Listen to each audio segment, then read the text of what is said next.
peninggian terhadap manusia, terhadap pendeta, terhadap paus, terhadap Bunda Maria, terhadap orang-orang suci, terhadap para rasul, terhadap para nabi. Itu semua adalah peninggian-peninggian yang tidak seharusnya dan dibenci oleh Tuhan. Jangan pernah meninggikan pendeta, saudara. Kalau tidak, engkau akan terkaget-kaget nanti ketika ternyata tidak seperti yang saudara bayangkan mengenai pendeta itu, mengenai paus itu, mengenai orang-orang yang dianggap suci. Mari kita melihat sekarang mengenai keutamaan Kristus. Jadi kalau begitu, yang utama siapa? Pendeta, orang-orang suci, Bunda Maria, paus, atau Kristus? Kristus, saudara. Dan Kolose yang sudah dibacakan pasal 1 ayat 15 sampai ayat 20 itu menggambarkannya dengan begitu indah sekali. Bagaimana Kristus itu berada di atas segala-galanya. Ayat 15, Ia adalah gambar Allah yang tidak kelihatan, yang sulung.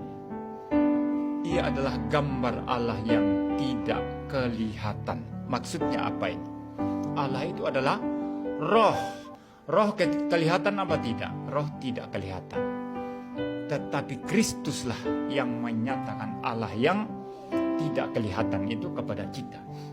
Maka dikatakan Ia adalah gambar Allah yang tidak kelihatan. Anda tidak pernah melihat Allah, tapi kita bisa melihat Kristus. Dan ketika kita melihat Kristus, Sang Logos, Sang Firman pribadi kedua Allah Tritunggal itu, maka kita sudah melihat Allah. Itu sebabnya pernah ada pertanyaan konyol dari Filipus, kalau saya tidak salah, itu di dalam Yohanes pasal yang ke-14, Tuhan, tunjukkanlah Allah itu kepada kami.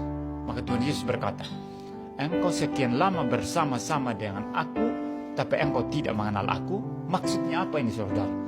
Kalau engkau mau melihat Allah, lihatlah Kristus. Karena Allah hanya menyatakan diri melalui Kristus. Kristuslah gambar Allah yang bisa kita lihat, saudara.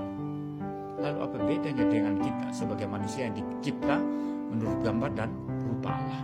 Yesus adalah gambar Allah, sedangkan kita adalah diciptakan menurut gambar dan rupa Tuhan Allah. Jadi kalau Kristus adalah gambar Allah yang tidak kelihatan itu, maka kita diciptakan menurut gambar Kristus. Itu maksudnya.